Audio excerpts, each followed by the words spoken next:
할렐루야, 새날이 밝았습니다. 오늘도 주님께서 우리를 향한 계획이 있으시고 또 우리를 최고의 날로 만드시기로 결정하셨고, 그리고 우리는 그 뜻을 따라 하나님의 말씀을 따라 성령과 동행하며 살고 있습니다. 오늘 5월 23일 화요일입니다. 오늘 우리가 함께 나누는 말씀의 제목은 신실하고 능력을 받은 증인들. 이게 우리가 그리스도의 증인인데요.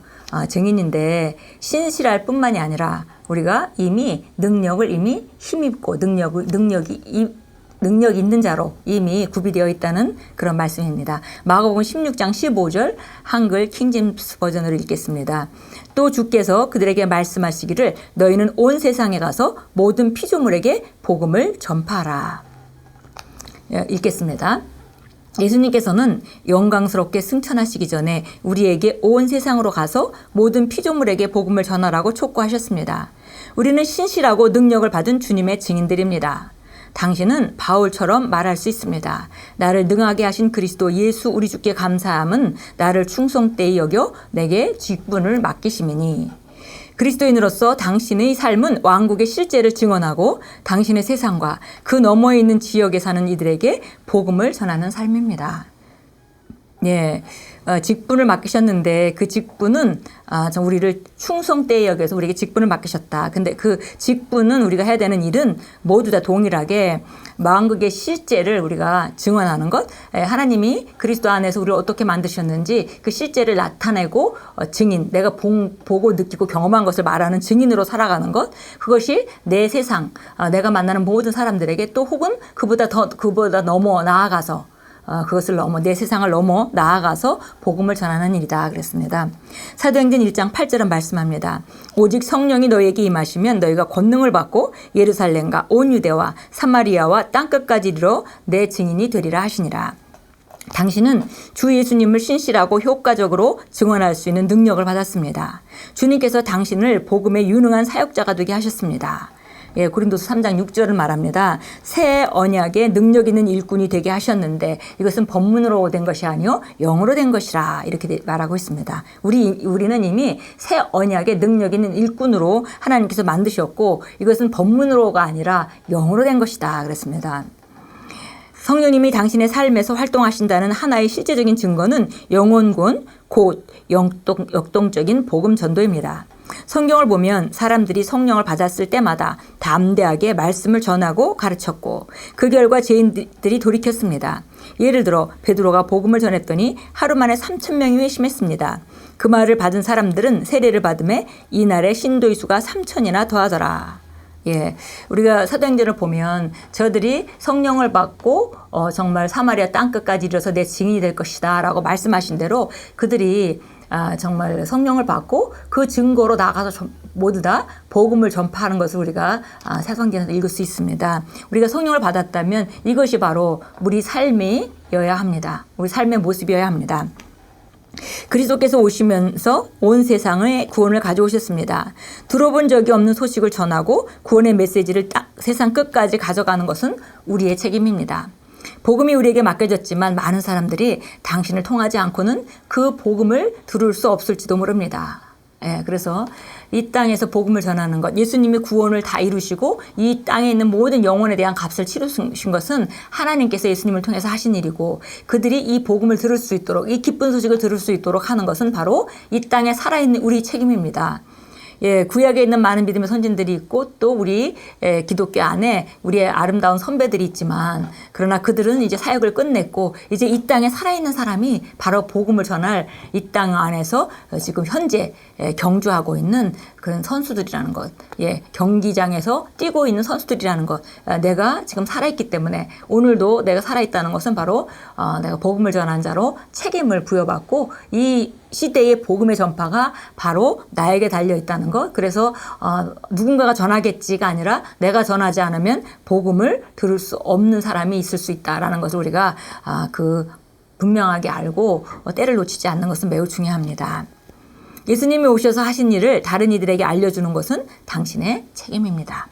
예수님은 인간의 죄 때문에 죽으려고 태어나셨지만 인간을 의롭게 하려고 다시 태어나셨습니다. 예수님은 인간을 하나님의 아들들이 되게 하려고 오셨습니다.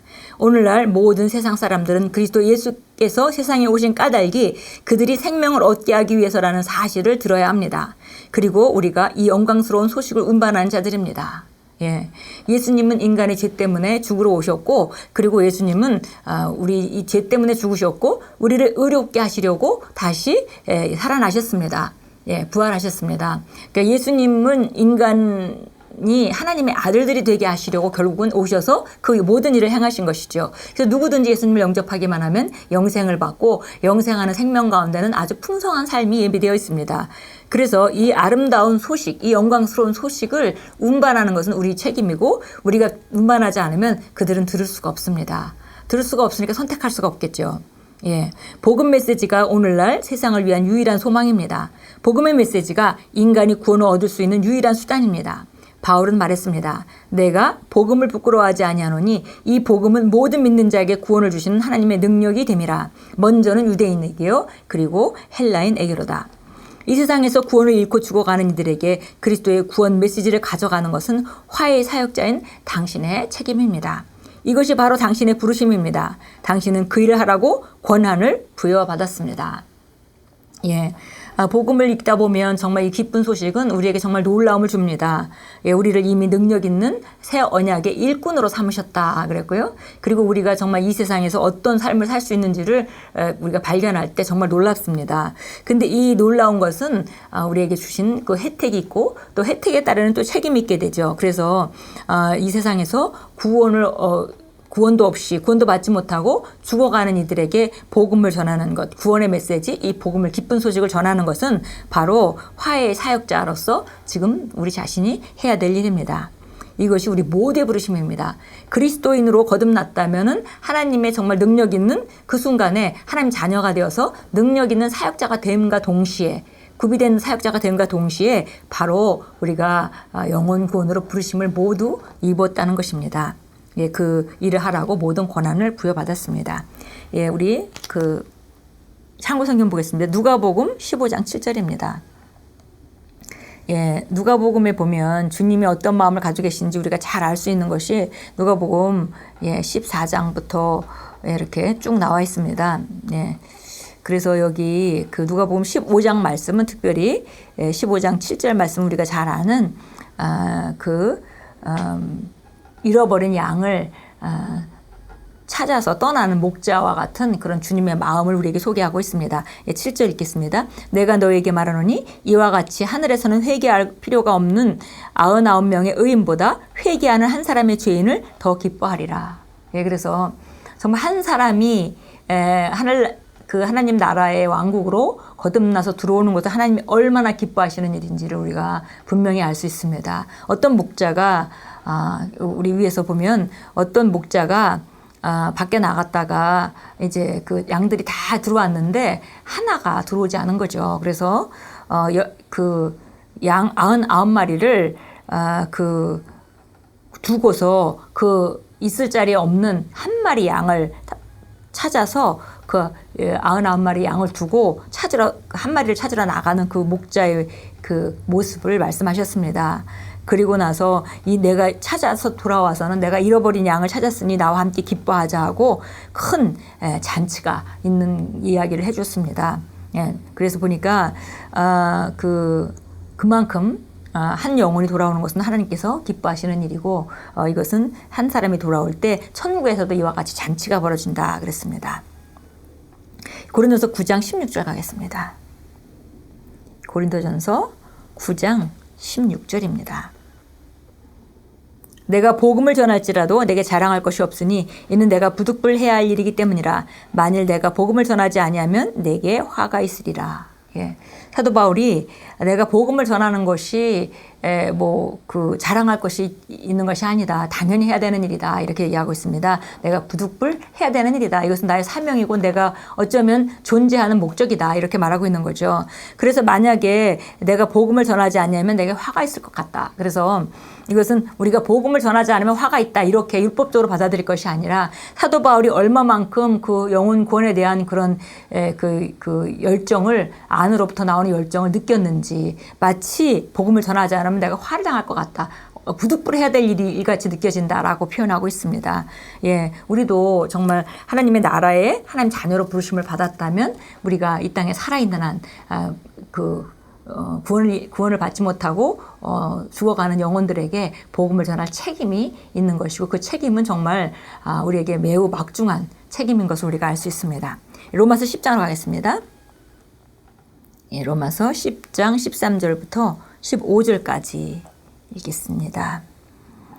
주의 이름을 부르는 자는 누구나 구원을 받으리라. 그런즉 그들이 믿지 아니한 이를 어찌 부르리요? 듣지도 못한 이를 어찌 믿으리요? 전파하는 자가 없이 어찌 들으리요? 파송되지 아니하였는데 어찌 전파하리요? 기록된 바와 같이 화평의 복음을 전하는 자들의 발과 좋은 일들의 기쁜 소식을 전하는 자들의 발이 얼마나 아름다운가 라고 하였느니라. 예, 복음 전하는 사람의 발이 너무나 아름답다 그랬습니다. 예, 그래서 우리가 어딜 가서 복음을 전하든 가는 곳마다 우리가 움직일 때 그 발이 너무 아름답다 이렇게 감탄문으로 나와 있는데요. 누군가가 파송되었기 때문에 보내심을 받았고요. 보내심을 받으니까 복음을 선포할 수 있는 거고 전파하니까 누군가 듣고 구원받을 수 있는 것입니다. 예, 함께 기도하겠습니다. 사랑하는 하늘 아버지, 제게는 복음을 전해야 하는 불가피성이 있습니다.